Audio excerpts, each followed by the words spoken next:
आंखें, आंखें जो है ना कफ का ही केंद्र है। सबसे बड़ा कफ का केंद्र सिर, दूसरे नंबर पे कान, तीसरी आंख। आंख कफ का केंद्र है और आंख के ज़्यादा रोग 99% रोग कफ के रोग हैं। जैसे मैंने आपको बोला ना, आंख में आप बोलते हैं कि हमको कैटरेक्ट हो गया, ये कफ का रोग है। मोतियाबिंद हो गया, कफ का रोग है। ग्लूकोमा हो गया, कफ का रोग है। आंखें लाल हो रही हैं, कफ के प्रभाव। तो आंखों की विशेष देखभाल बच्चों की, ताकि चश्मा ना लगे, अब चश्मा ना चढ़े।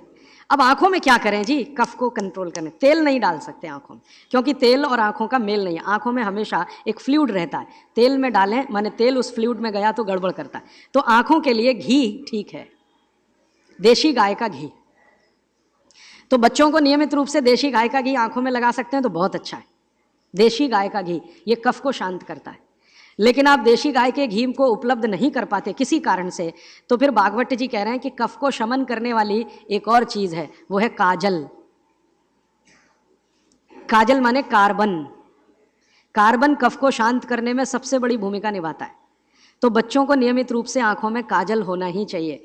भागवत जी ने बहुत सुंदर शब्द इस्तेमाल किया है, सौवीर अंजन, उसको कहें काजल, सौवीर अंजन, बहुत सुंदर शब्द है। और भागवत जी इतने दयालु और कृपालु हैं कि उसकी पूरी विधि भी लिख के गए कि बच्चों के लिए जो सौवीर अंजन बनाना है वो कैसे बनेगा। उसमें इस्तेमाल होता है गाय का दूध और दारू हल्दी। दारू हल्दी देखा, जारू हल्दी, एक हल्दी और एक दारू हल्दी।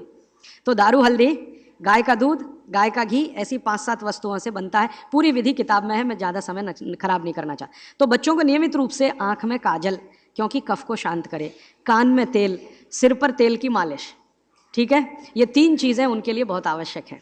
फिर आगे चलें तो खान पान उनका, कफ के प्रभाव में जो भी बच्चे हैं उनके खान पान में भागवत जी कहते हैं दूध सबसे आवश्यक। दूध, बिना दूध के बच्चों का जीवन नहीं, दूध तो उनके लिए सबसे आवश्यक। दूसरी कोई चीज़ उनके लिए आवश्यक है, वो है मक्खन। मक्खन, लोनी कहते हैं, मक्खन कहते हैं, लोनी। और फिर तीसरी चीज़ है घी, उसके बाद तेल, और उसके बाद जो भी आप साधारण चीज़ें खा रहे हैं।